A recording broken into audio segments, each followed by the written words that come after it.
주셔서 너무 감사합니다. 작년 이맘때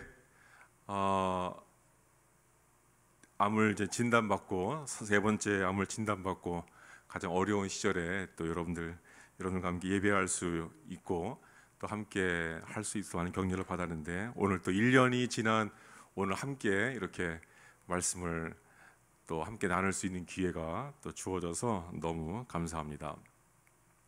오늘 읽은 말씀 보면은 하나님께로, 주님께로 돌아가자. 주님께서 찢으셨으나, 새 번역 버전으로 제가 읽습니다. 찢으셨으나 다시 싸매어 주시고 우리에게 상처를 내셨으나 다시 아물게 하신다.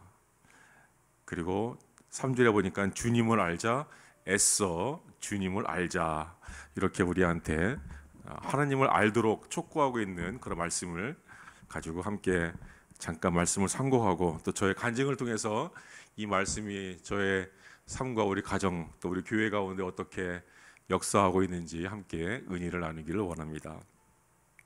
우리가 보니까 뉴라이프 교회가 성경을 같이 읽으면서 성경을, 말씀의 힘을 그런 길러가는 프로젝트를 하고 있는 걸 제가 듣게 되었습니다.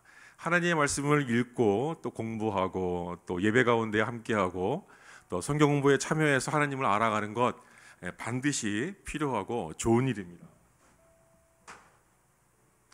근데 오늘 말씀 보니까 하나님을 아는 과정이 하나님을 안다라고 되어 있는데, 그것뿐만이 아니라 하나님을 애써서 알자. 그냥 아는 게 아니라 하나님을 애써서 알자. 여러분, 우리가 하나님의 말씀을 우리가 듣고 배우고 살아가는데, 하나님의 말씀을 많이 배우지만 실제로 그 말씀을 우리 삶 가운데 적용하고 또 말씀을 통해서 우리의 삶이 또 우리의 인격이 바뀔 때까지 그 말씀이 우리 가운데에서 역사할 수 있도록 말씀에 우리의 생각들 또 우리의 행동들, 우리의 태도 또 우리의 모든 미래의 계획들, 이런 것들을 말씀에 맞춰서 살지는 못하는 그런 많은 크리스찬들을 보게 됩니다. 어떻게 보면은 좀 덜 익은, 아직까지 그 뻣뻣한 그런 모습들, 이게 뭔가 은혜에 젖어서 이렇게 좀 부드러워지고 성숙한 그런 크리스찬이 아니라 여전히 좀 이렇게 뻣뻣한 소금이 필요한 그런 성도의 모습을 보게 됩니다. 디모데후서 3장 7절의 세 번째 버전으로 보면은 늘 배우기는 하지만 진리를 깨닫는 데에는 전혀 이르질 않는다. 하나님 말씀을 듣고 배우기는 하는데 그 말씀을 깨닫는 데에는 우리가 도달하지 못하고 있다는 겁니다. 하나님의 말씀을 깨달아서 그 말씀이 내 안에 들어와서 우리 예수님과 연합해서 우리가 예수님의 인격, 하나님의 성품 닮아가면서 우리가 점점 변화되어지고 성숙해지고 예수님처럼 우리가 돼야 되는데, 저는 늘 이런 생각을 해봅니다. 많은 크리스찬들이 우리 살고 있는 우리 지역 또는 휴스턴 지역에 정말 예수님 닮은 그런 크리스찬들이, 그리스도인들이 많아진다면 이 도시가 어떻게 변할 것인가?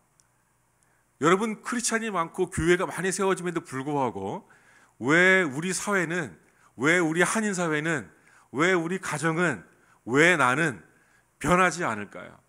이것이 우리의 의문 아닙니까? 왜 말씀을 배우고 신앙생활을 30년 혹은 40년까지 어쩌면 평생 모태신앙으로 생활해 왔으면서도 여전히 나의 삶은 왜 삐끄덕거리고 어려운가, 이런 질문들을 하게 됩니다.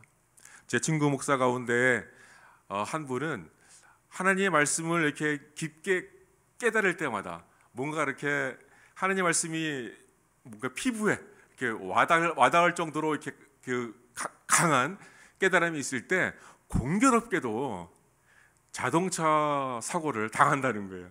가다가 차가 멈춰 쓴다든지 아니면 가벼운 사고를 낸다든지 아니면 다른 차가 들이받든지, 아무튼 크고 작은 사고가, 차 사고가 나는데 하나님께서 참 이상하게도 그런 차 사고가 날 때마다 하나님의 말씀이 더 이렇게 각인되고 경험되고 체험되는 그런 일들을 경험을 한다. 그런 고백을 들은 적이 있습니다. 우리가 어느 순간 말씀을 알고 있었지만, 외우고 있었지만, 마음에 담고 있었지만 그 말씀이 뭔가 우리의 삶에, 생활에 적용되고 또 그것이 심어지기 위해서는 하나의 사건들이 우리에게 필요합니다. 우리가 영어로 얘기하면 인카운터죠. 뭔가 이렇게 탁 그 순간들이 필요한데, 그 순간들이 있을 때마다 우리의 신앙의 깊이는 깊어지고 또 우리의 신앙의 시선은 더 넓어져서, 그리고 더 높아져서 하나님의 얼굴을 구하게 되고 이 땅을 하나님의 마음으로, 하나님의 생각으로 보게 되고 또 내 자신을 깊게 보게 되고 내 안에 있는 성령님을 만나서 성령의 음성을 듣고 살아가게 되는 그런 시간들이, 순간들이 우리한테 있다는 겁니다. 그래서 우리가 자연 세계에서도, 여러분 요즘에 나노라는 말을 많이 쓰지 않습니까? 나노란 말은 원자 세계에서 벌어지는 일들인데, 거기에 원자보다 더 작은 그런 물질들을 우리가 양자라고 표현합니다. 그래서 요즘에 뭐 삼성에서 3나노 반도체를 웨이퍼를 만들었다, 2나노를 미국과 일본이 합작을 해서 만들 거다. 온통 그 신문에 보면은 나노, 양자 컴퓨터가 양자 컴퓨터다, 양자, 나노 이런 말들이 우리 가운데 진짜 홍수처럼 막 범람하는 것을 보게 됩니다.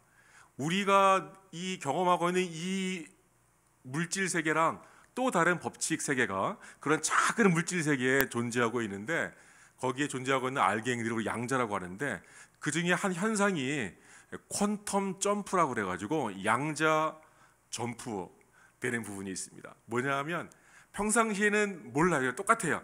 이렇게 똑같이 가다가 어느 순간이 이르면 그것이 한 단계 탁 올라갑니다. 에너지 단계가 한 단계 척 올라갑니다. 또 일정하게 쭉 가다가 어느 순간에 이르면 에너지가 한 단계 착 올라갑니다. 이런 세계가 자연의 그 미시 세계 가운데 벌어지는데, 우리의 신앙의 단계도 그런 모습이 있는 것 같아요. 어느 한 사건들을 만나서 그 사건을 통해서 우리의 신앙이 더 한 단계 높아지는, 그리고 또 쭉 가다가 또 한 번 어떤 사건이나 어떤 계기를 통해서 그 말씀들이 탁 내 안에 적용되면서 또 한 단계 올라가게 되는, 그렇게 하면서 점점 우리의 모습이 예수님 닮아가는 겁니다. 그래서 우리가 이슬비를 맞았을 때 우리가 어느 순간 이슬비를 맞고 있다는 걸 느낄 때가 있죠. 그거는 뭐냐면 너무 많이 이슬비를 맞아가지고 젖은 거예요.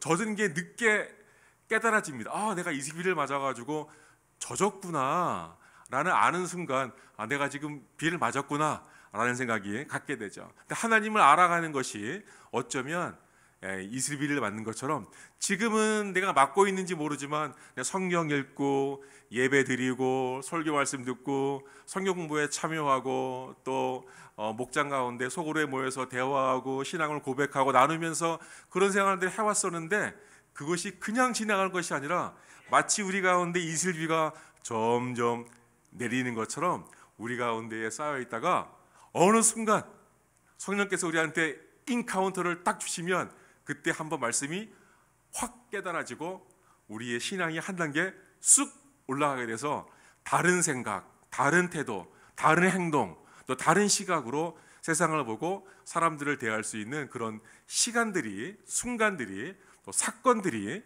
우리에게 있다는 겁니다. 그래서 우리 그리스도인들은 원치 않은 사건, 또 예상하지 못했던 사건들이 터졌을 때 두려워하지 말고, 이 사건을 통해서, 이 일을 통해서 주시는 하나님의 말씀의 깊이가 무엇인가, 이 사건을 통해서 우리에게 주시고자 하는 하나님의 음성이 무엇인가를 기도하고 하나님께 여쭤보면 하나님께서 이 말씀을 깨닫게 하시려고, 이 말씀을 우리 삶 가운데 적용하게 하시려고, 그렇게 우리를 한 단계 더 높여주시려고 이 땅의 어려움들, 때로는 좋은 일들, 때로는 관계의 문제들, 때로는 물질의 문제, 또 때로는 질병의 육체의 또 고난을 통해서 그런 말씀들이 내 가운데에 점점 쌓여가고 또 우리의 신앙이 한 단계 높아지는 것을 보게 됩니다. 저는 공교롭게도 한 10년 이제 20년 가까이 미국 생활하면서 암이 처음 발생했던 시간부터 지금까지 보니까 거의 한 11년 정도 지났습니다. 제가 처음에 이제 미국에 오게 된 것이 이제 물리학을 전공해서 연구원으로 이제 캘리포니아에 있는 UC 얼바인의 그 물리학과에서 나노 튜브라는 그런 새로운 물질들을 가지고 그 물질에 자성이 있나 없나, 또 자성이 어떻게 발견되는가를 연구하려고 와서 시뮬레이션을 연구도 하고 논문도 쓰고 그런 생활을 하고 있었습니다. 2005년도의 일이었습니다. 그러면서 하나님께서 또 이렇게 마음에 또 사명을 주셔서 목사 안수를 받고 또 교회 일을 이제 파타임으로 학교 일도 하면서 또 파타임으로 교회 일도 하면서 그렇게 하고 생활을 하고 있다가 2011년 6월 정도에 좀 감기 증상이 한 달, 두 달 이상 계속되어서 이상하다 싶어서 병원에 가서 피 검사를 하고 울트라사운드 검사를 했더니 갑자기 간 수치가 정상인들보다 1000배가 높게 나왔어요. 그래서 의사가 깜짝 놀래가지고 이제 울트라사운드를 보니까 간으로 가는 것도 통로 그 부분에 혹이 하나 보이는 것 같은데 이게 뭔지 모르겠다. 그래서 빨리 큰 병원에 가보라고 해서 이제 큰 병원에 가게 되었습니다. 가게 돼서 검사를 하고 또 그 부분을 치료하고 간단하게 수술해서 그 덕트를 끼워놓고 치료를 하다 보니까 CT를 찍고 하다 보니까 문제가 거기에 있는 것이 아니라 췌장에 문제가 있는 것을 알게 됐고 췌장에 췌장 머리 부분에 암이 있는 걸 알게 돼서 첫 번째 진단을 췌장암 3기라고 진단을 받았습니다. 그때 제가 이제 처음에 췌장암이라고 그래가지고 췌장암이 위험한 병 아닙니까? 잘 치료가 안 되는 병. 그때 찾아보니까 생존율이 12.4%가 나오더라고요. 그래서 이거 힘들겠다, 어렵겠다, 막 절망도 되고 그런 가운데에서 또 하나님의 은혜로 수술을 받게 되었습니다. 여러 가지 또 의료보험도 안 되는 상황 가운데에서 하나님이 또 의료보험을 받게 해주시고 또 좋은 의사들을 만나서 뉴폴트 비치라는 그 좋은 도시에 호그라는 병원에서 수술을 받았는데 그때 이제 위풀 수술이라고 알려져 있는 최두부 12지장 수술을 12시간 정도 수술을 받고 또 중간에 이제 폐에 물이 차서 또 한 번 수술을 받고 14일 동안 병원에 입원해 있었는데 거기 캘리포니아 그 병원은 14일 동안만 환자를 입원시킬 수 있다고 그래서 14일 돼서 나오는데 수술한 부위가 여기 배에서 배꼽까지, 명치에서 배꼽까지 한 20cm 정도 이제 했는데 상처가 아물질 않아가지고 그냥 이렇게 또 염증이 생겨가지고 이걸 꼬매지 못하고 그냥 벌어진 채로 그냥 퇴원을 하고 간호원이 방문을 해서 아물 때까지 속살이 올라올 때까지 그렇게 또 몇 개월 집에서 치료를 받았습니다. 근데 감사하게도 수술을 하고 나니까 췌장암에 암이 있었지만 암이 그 시작이 팽대부라는 그런 부위들 위하고 12지장 또 췌장 간으로 가는 그 부분을 팽대부라고 하는데 팽대부라고 마지막으로 이제 진단을 받고 팽대부암 3기 그렇게 해서 한 번 큰 수술을 하면서 살아나게 되었습니다. 그때 마침 어떤 일이 있었냐면 제가 섬기는 부목사로 했던 교회에서 교회가 새로 이제 이전을 하면서 좀 이렇게 어려움이 있었어요. 근데 이 담임 목사님은 뭔가 이 성전을 교회로 옮기는 거니까 뭔가 이렇게 기도의 힘으로 했으면 좋겠는데 기도의 불이 일어나지 않는 겁니다. 막 새벽 기도도 하고 막 하는데 뭔가 이게 어떤 그 교회를 이전해서 새로 리모델링하고 이런 과정을 거쳐야 되는데 뭔가 이렇게 기도의 역사가 일어나지 않는데 제가 그때 마침 이제 수술을 하게 된 거예요. 그러니까 이제 조목사 안타까우니까 조목사를 위해서 막 기도하다 보니까 같이 맞물려서 교회 이전에 필요한 또 영적인 어떤 기도의 힘들이 그때 같이 저의 그 기도와 함께 일어나서 기도의 불꽃이 일어나면서 또 교회가 또 안전하게 또 성숙하게 이렇게 이전을 하고 리모델링을 마치게 되었습니다. 그래서 그렇게 사역하다가 2014년도에 텍사스 메갈렌에서 장로교회 역사는데 그 교회에서 청빙이 돼가지고 이쪽으로 이사 오게 되었습니다. 암 치료한 지 한 4년 정도 생활을 메갈렌에서 생활을 잘 하고 있었는데 하나님께서 또 메갈렌에 가면서 담임 목사 사역의 처음이었는데 실수하지 않고 여러 가지 사역들을 하게 해주셨습니다. 그래서 그 첫 번째 목회였음에도 불구하고 멕시코 교회를 하나 또 개척을 하고 또 제가 할 수 있는 걸 뭐 어떤 거 할 수 있을까 생각해 보니까 제가 할 수 있는 게 특별히 없더라고요. 그 지역사회를 뭔가 섬기고 또 할인들이 한 300명밖에 없으니까 그리고 교회는 한 그때도 한 6개 있었으니까 뭔가 한인들 대상으로 하는 전도도 어려울 것 같고 근데 그렇게 하다가 마침 또 집사람이 한글학교 사역들을 잘 해왔기 때문에 그런 한글학교로 한번 해보자. 그래서 현지인들을 위한 한글학교를 하게 되었는데 그것이 하나의 전도의 계기가 되어서 이제 한글 또 한국 문화를 체험하기 위해서 교회에 온 우리 미국 분들이 또 이제 한국 예배도 궁금하다. 그렇게 해서 예배에 나와가지고 또 교회의 멤버가 되는 그런 일들이 사례가 생겼습니다. 우리는 그냥 지역사회 가운데 그냥 한글을 가르치고 한국 문화를 소개하자 이런 단순한 그런 어떤 이유를 가지고 했는데 그 전에도 제가 이제 할 수 있는 이 컴퓨터를 제가 좀 이렇게 하는 편이라서 컴퓨터 교실도 열고 그랬는데 한인들은 다 다른 교회 다니고 있고 또 이미 신앙생활을 하신 분들만 오고 진짜 그 VIP들 복음이 필요한 분들은 교회에서 하니까 오질 않더라고요. 그래서 이거는 전도 프로그램이기보다는 이건 안 되겠다. 그래서 접고 한글 또 한국 문화를 체험하는 그런 교실을 하는데 신앙에 떠나 있던 그런 우리 미국인 가정들이 저희 교회 가운데 이렇게 등록을 하고 예배가 이제 뭐 한인들 또 순수 미국 분들 같이 섞여서 이렇게 예배드리는 그런 일들이 벌어지면서 지금까지 계속되어 왔고 제가 2015년 또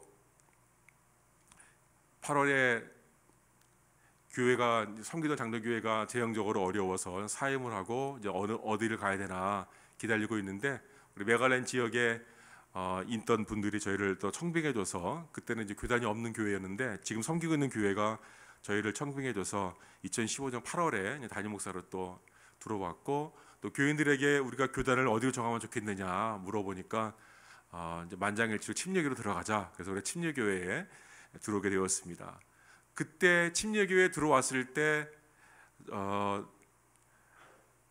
어떤 제가 전에 섬겼던 장로교회에 있던 분들이 조금 이렇게 스트레스를 많이 주는 그런 일들이 있었습니다. 저를 막 현행범으로 고소하고 메갈렌 지역을 왜 안 떠나고 아직도 남아 있냐 막 그런 분들이 계셔서 그래서 제가 본의 아니게 한국에서는 한 번도 파출소에 가본 적이 없는데 미국에 와서 제가 감옥도 갔다 오고 그래서 한 2박 3일 동안 그 머그샷도 찍히고 또 옐로우복도 입고 그래서 감옥에서 감옥 체험을 한 2박 3일 동안 하다가 나왔습니다. 그런 또 어려움이 있던 시기에 이제 극심한 스트레스가 있다 보니까 첫 번째 암이 간 쪽으로 전이가 되어서 또 간암이 발견되게 되었습니다. 근데 간암이 발견되고 나서 수술을 해야 되는데 교회가 이제 막 새로운 목사님 모시고 뭐 으쌰으쌰 하고 뭔가 새로운 사역을 하려고 하는데 목사님 감옥 갔다 오시지 또 갔다 오니까 또 간암이라고 하지 그러니까 교회가 뭐 완전히 침체가 됐어요. 근데 하나님께서 놀랍게도 이제 휴스턴에 와서 MD 언니선에서 수술을 마치고 건강하게 돌아가면서 이제 간을 반 정도 절제하고 또 살아났죠. 그러니까 하나님께서 두 번째 암을 또 기적적으로 살려내시 이제 간증을 계속하면서 목장에 나누면서 또 교인들이 그럼 우리 함께 같이 가보자, 우리 목사님 같이 신뢰하면서 같이 가보자 하면서 교회가 또 이렇게 성숙하게 성장하는 그런 일들이 벌어지게 되었습니다. 그러니까 하나님께서 뭔가 이렇게 터닝 포인트가 있을 때에 저한테 이렇게 암을 주셔서 그 당시에는 힘들고 어렵지만 또 그런 암들이 한 번씩 지나갈 때마다 또 교회의 중요한 어떤 사역들, 또 중요한 그 계기가 저의 암 치료를 통해서 또 치유되는 모습들을 통해서 교회가 이렇게 위로받는 또 힘을 얻는 그런 사건들이 일어나게 되는 것을 보게 되었습니다. 제가 우리 남부 지방에 우리 침례교에 들어와서 인터뷰를 할 때에 그때 이제 간암 치료 받고 그때 이제 항암 치료하고 있는 기간 중이어서 그때 이제 항암 치료가 48시간 동안 이제 맞아야 되는 그런 항암 치료를 하는데 그래 너무 기니까 몸에다가 그 모터를 차게 해요. 그래서 모터를 차가지고 계속 약이 이제 몸에 들어갈 수 있게. 그래서 제가 인터뷰 올 때 그 모터를 차고 항암 치료 받는 중에 와서 인터뷰 받고 우리 침례교회에 들어오게 되었습니다. 여러분 그런 어려운 시기 가운데에도 교회가 교단을 정하고 침례교회에 들어와서 할 수 있는 계기가 하나님께서 뭔가 우리 가정에게도 제 개인에게는 어려운 일이 있었지만 우리 교회가 침례교회에 들어오게 되고 또 새로운 사역들을 하는데 뭔가 이렇게 바탕이 되는 그런 또 일들을 사건들을 주시는 걸 경험하게 되었습니다. 그러다가 2020년 4월 달에 또 두 번째 암이 지나고 나서 4년 정도 지나고 나서 갑자기 이제 허리가 아파서 이제 정형외과 가보니까 의사들은 MRI를 찍고 나서 척추관 협착증인 것 같다. 그래서 허리 수술을 한번 하자. 그래가지고 허리 수술을 하고 나왔는데 통증이 사라지질 않는 거예요. 그래서 의사들이 우리 지역 의사가 아무래도 멕시칸 분들이 많으니까 이제 멕시칸 어메리칸들이니까 실력이 현찮아서 그런가 이렇게 이제 막 의심도 들고 힘들고 그럴 때 잘 걷지도 못했어요. 이제 통증에서 오니까 이제 몰핀을 이제 하루에 하나씩 먹으면서 이제 생활을 하게 됐는데 그러다 갑자기 왼쪽 목 부분에 커다란 혹이 한 3일 사이에 한 주먹만한 혹이 갑자기 생긴 걸 저도 몰랐어요. 몰랐다가 샤워하는 중에 거울을 보는데 갑자기 큰 혹이 여기 왼쪽 부위에 딱 눈에 띄어서 집사람한테 이상하다. 근데 내과도 가보고 또 여러 군데 의사를 만나는데 다 모르겠다는 거예요. 이게 뭔지 모르겠다는 거예요. 이게 뭐지 모르겠다는 거예요.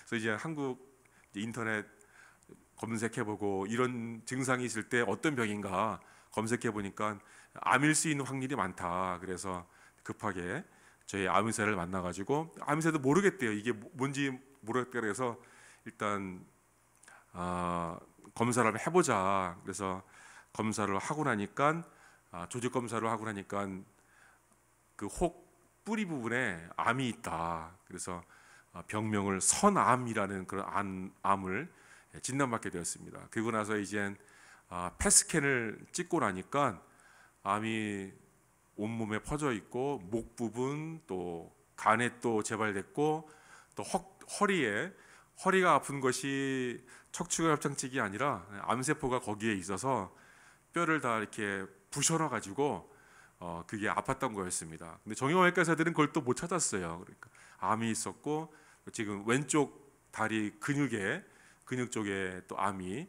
발생한 것을 알게 되었습니다. 근데 의사가 펫스캔 결과를 저한테 보여주면서 이제 스크린을 쭉 보여주면서 이제 노란 색깔로 나타납니다. 암이 있는 부분에 목에도 있고 간에도 있고 한참 없다가 허리에 있길래 그러면 다른 부위에 위나 다른 부위는 없는 거냐 그러니까 아닌 것 같다는 거예요. 조금씩 노란색이 보이고 아마 거기에도 암이 있는 것 같은데 확실하진 않지만 몸에 다 퍼진 것 같다. 그러면서 이제 척추 부분에 이제 아주 노랗게 그리고 또 왼쪽 다리 근육에 노랗게 표시가 되어서 의사는 결과를 보여주면서 몇 달 안 남은 것 같다. 그리고 호스피스를 한번 알아봐라 이렇게 얘기를 하더라고요. 그래서 조금 억울하기도 하고 또 아직 젊은데 아직 생각은 20대인데 벌써 하나님 데려가시려나 그렇게 나오고, 근데 그 얘기를 듣고 나오는데 많이 슬펐습니다. 그때 마침 또 집사람이 또 자궁 적출을 하게 되는 상황이 되었고, 또 자궁 뒤쪽 벽에 암으로 의심되는 부위가 있어서 조금 집사람도 이제 암에 대한 공포가 있고, 저도 이제 암에 걸렸으니까 둘이 전화기 붙들고 한참을 울었어요. 한참 울다가 이러면 안 되겠다 싶어서 그때 이제 하나님께서 말씀을 주신 것이, 하나님이 우리가 고백할 때 창조주 하나님인데, 우리를 만드신 분인데, 우리를 만드신 분이 우리를 고치지 못하겠는가, 이제 그런 어떤 마음에 응답이 들어왔습니다. 우리가 창조주 하나님이라고 고백은 했지만 창조주 하나님이 우리가 이렇게 피부에 와닿기는 쉽지 않잖아요. 우리를 만드신 주님. 근데 그 순간에 창조주 하나님, 나를 만드신 하나님, 이 만드신 하나님이 이런 병 못 고치시겠는가, 창조주 하나님 믿고 한번 기도해보자 라고 와서 차에 앉아서 기도문을 만들고 아시는 목사님들에게 먼저 다 보냈습니다. 내가 여기 오늘 이렇게 진단을 받았는데 며칠, 몇 달 못 산다고 한다. 기도 부탁드립니다. 이렇게 해서 기도를 부탁을 드렸습니다. 그리고 나서 이제 MD 앤더슨을 병원에 오려고 하니까 제가 지금 가지고 있는 보험으로는 올 수가 없다고, 그래서 휴스턴에 있는 세인트 베일러 병원에 가서 응급실에 들어가서 검사를 받게 되었습니다. 이제 거기서 소개해주는 암 의사들을 만나고 방사선 치료를 받고, 또 휴스턴에 있을 때에 그 작년 이맘때 일이죠. 방사선 치료 받고 나서 이제 항암 치료를 이 약으로 하면 좋겠다라고 결정을 하고, 그다음 메갈렌으로 가서 그 약으로 계속 치료를 받기 시작했습니다. 여기 머무르는 동안에 우리 뉴엘프 교회에서 우리 매일 먹을 수 있도록 또 반찬도 해주시고, 또 밥도 지어주시고, 또 정기적으로 오셔서 함께 교제 나눠주시고, 근데 가장 어려울 때 또 가장 그런 도움들, 또 필요한 도움들을 받으니까 얼마나 감사하고 또 얼마나 위로가 되었는지 모릅니다. 또 메갈렌 가서 이제 치료를 시작하게 되었는데, 보통 4개월 동안 항암 치료를 받고 CT를 확인하고 결과를 보고 이제 그렇게 지나가는데, 이제 한 텀이 지나서 4개월이 지나서 CT를 찍고 검사했는데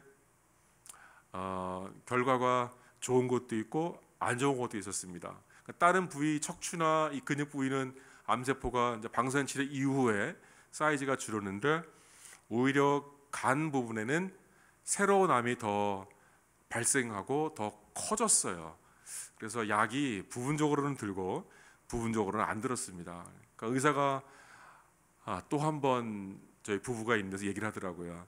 어떻게 하면 좋겠느냐, 어떻게 할 거냐. 그래서 우리는 치료하겠다.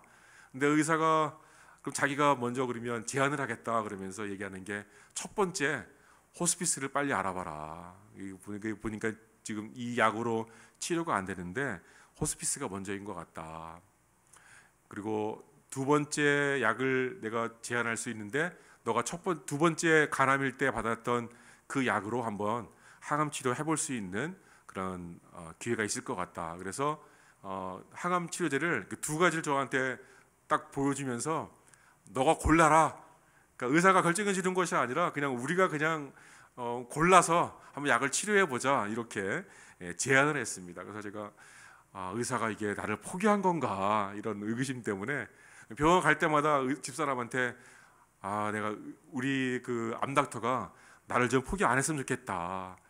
하나님은 포기 안 하시겠지만 의사가 포기하면 안 되니까 의사가 좀 끝까지 나를 좀 살려보겠다고 했으면 좋겠다, 이런 얘기를 하면서 이제 병원에 들어갔던 기억이 납니다.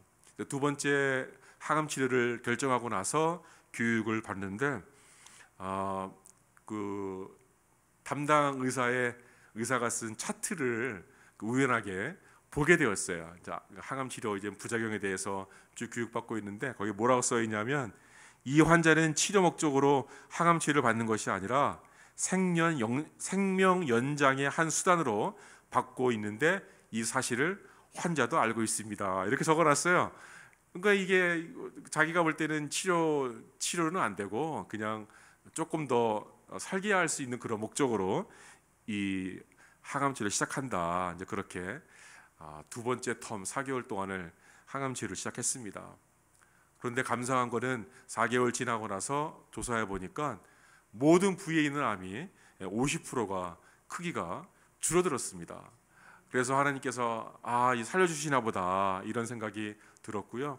또 그런 와중에 또 저희 교회가 제가 예배를 인도할 수가 없어서 다른 한인교회에서 드리는 예배 가운데 연합 예배로 참가하고 저도 휠체어에 앉아서 예배를 같이 드리는 그런 상황을 겪다가 하나님께서 한번 해보자, 한번 해봐라라는 그런 또 말씀을 주셨습니다. 그래서 그러면 하나님께서 먼저 일어서게 하시면 한번 해보겠습니다. 그래서 일어서게 하는 걸 또 지혜를 주셔가지고 왼쪽에 발판을 딛고 쓰니까 한 30분은 설 수 있겠더라고요. 연습해 보니까. 그러면 사회는 우리 집사님이 모시고 설교를 하면 되겠다 생각을 했고, 또 교회가 또 그 치료받는 동안에 여러분들이 교회를 떠났습니다. 떠나니까 재정적으로 또 교회가 압박이 오니까 사례비가 부족할 텐데 하나님 어떻게 하면 좋습니까? 라고 또 하나님께 간구했더니 또 하나님이 또 다른 손길들을 통해서 하나님이 또 작은 돈 또 큰 돈을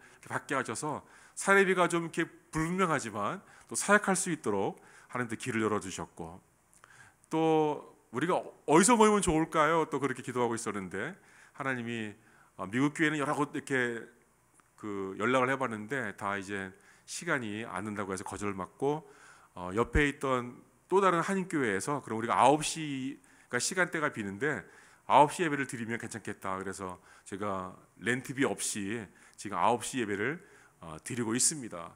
그래서 우리가 안수 집사님을 세우고 또 권사님 한 분을 세우고 또 정비해서 올해 1월달 둘째 주부터 예배를 시작했는데, 떠나 있던 우리 미국인 형제들이 다시 모이고, 그래서 지금 가정수련회 7가정, 그래서 명수련은 한 12명, 15명 이렇게 모이고 있는데 교회가 이렇게 모양이 갖춰져 가는 모습을 보게 됐습니다. 하나님께서 이번 암도 세 번째 맞는 말기암이지만 하나님께서 사역할 수 있도록 또 연장해 주시나 보다, 또 그런 힘을 얻고 사역을 하게 되었습니다. 또 하나님께서 또 계속 힘을 주시고 또 걷게 하시고 힘을 주셔서 우리가 처음에 우리 지역에 와서 했던 또 한글학교, 또 한글 문화를 소개하면서 했던 사역을 다시 해서 전도할 수 있는 채널을 열고, 우리가 지역사회를 섬기면서 복음이 필요한 분들을 전도할 수 있도록, 우리 기영 목사님이 생각하는 것처럼 이곳의 문화가 다르지만 다른 민족이지만 뭔가 복음의 접촉점이 이루어져서 교회를 떠나 있는 미국 사람이든 한국 사람이든 또 복음을 듣지 못한 어느 사람이든 우리가 소개하고 있는 한글 학교, 또 한국 문화 소개하는 거, 체험하게 하는 거, 저희 교회가 사람가 많지 않은데 우리 메갈렌시에서 운영하고 있는 그 설날 축제가 있습니다. 한번 할 때마다 약 한 800명 정도가 방문을 합니다. 근데 저희가 그때 거기에 참여를 해서 저희 멤버가 많지 않은데 아무튼 최선을 다해서 저희가 13개 부스를 저희가 맡아가지고 한국 전통 문화 게임을 저희가 소개하고 있습니다. 소개하면서 거기에 이제 재미를 느끼고 또 우리가 아무런 보상 없이 섬기는 모습들을 보고 또 우리 교회로 찾아와서 지금 멤버가 된 분들이 또 있습니다. 그러니까 우리는 그냥 지역사회를 섬기려고 또 한글 가르치고 한국 문화 소개하고 이런 단순한 목적으로 하셨는데, 하나님은 그걸 통해서 전도하게 하시고 또 교회를 떠나 있는 미국 분들이 다시 교회, 한인교회지만 돌아오게 하셔서 같이 예배할 수 있도록 그렇게 만들어 주시는 것을 보고, 이것이 전도의 채널이구나, 전도의 접촉점이었었구나 라는 생각들을 하게 되면서 이번에 9월 달부터 제가 다시 한글학교하고 한글 문화, 전통문화 체험 그런 클래스를 지금 열려고 준비하고 있습니다. 그러니까 하나님께서 저한테 이제 암이라는 10년 동안의 세 번째 암을 겪게 하시면서, 암은 갈수록 이렇게 많이 퍼지고 안 좋은 암이 있었지만 하나님께서 창조주 하나님을 마음속에 확신 있게 갖게 하시고, 또 우리는 그냥 교회 행사로 했던 그런 행사들을 영혼 구원의 전도의 채널로 삼아주시고, 또 하나님께서 할 수 있도록 힘을 주시는 하나님을 또 경험하게 하시고, 하나님께서 비록 암이라는 좀 큰 사건이었지만, 우리 가정한테는 좀 아프고 힘든 사건이었지만, 하나님께서 이것을 통해서 단단하게 하시고 또 더 큰 일들을 보게 하시고, 또 많은 사람이 모이고 교회가 성장하고 이런 모습이 아니라 한 영혼 한 영혼 변화되어 가는 모습들을 하나님께서 보고 싶어 하시는구나 라는 걸 알게 되었습니다. 여러분, 우리가 교인들이 모여서 지금 한 요 정도 수준으로 모이거든요. 근데 우리가 지난주에 2주 전에 저희가 교회 수양회를 사우스 파드레 아일랜드에 가서 교회 수련을 하면서 우리가 2분 저희가 침례를 줬습니다.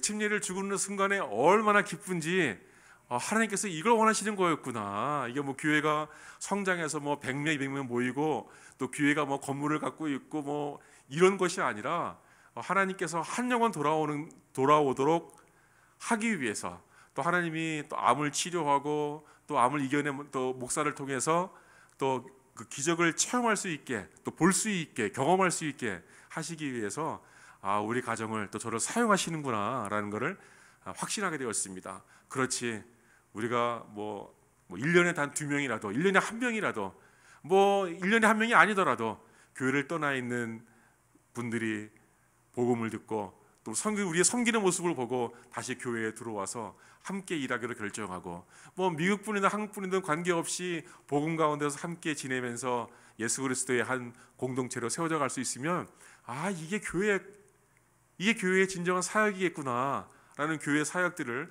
또 한 번 보게 되었습니다. 하나님이 이 일을 통해서 여기 있게 하시는구나. 내가 볼 때는 물질도 없고 사람도 없어서 교회가 문을 닫아야 할 것 같은데, 하나님께서 한 영혼 한 가정 살리기 위해서 아직도 이 지역에 복음이 필요하고 그리스도의 생명이 필요한 영혼들이, 가정들이 있기 때문에 우리를 있게 하시고 저의 간증거리를 또 만들게 하시는구나 라는 생각들을 갖게 되었습니다. 여러분, 우리 교회, 약한 교회지만 우리 메갈렌 세계선교교회, 또 저희 가정 위해서 기도해 주시기를 부탁드립니다. 한 영혼 한 가정 돌아오도록 사역할 수 있도록, 그렇게 교회가 성실하게 주의 일들을 감당할 수 있도록 그렇게 위해서 기도해 주시고요. 그리고 1년 전에 진짜 잘 걷지도 못하고 휠체어 타면서 내려가는데, 지금은 워커를 끌고 있지만 지금 그래도 아침 저녁으로 1시간씩 운동하면서 근력을 기르다 보니까 하나님께서 또 사역을 할 수 있도록 마음을 주시고 힘을 주시는 것 같습니다.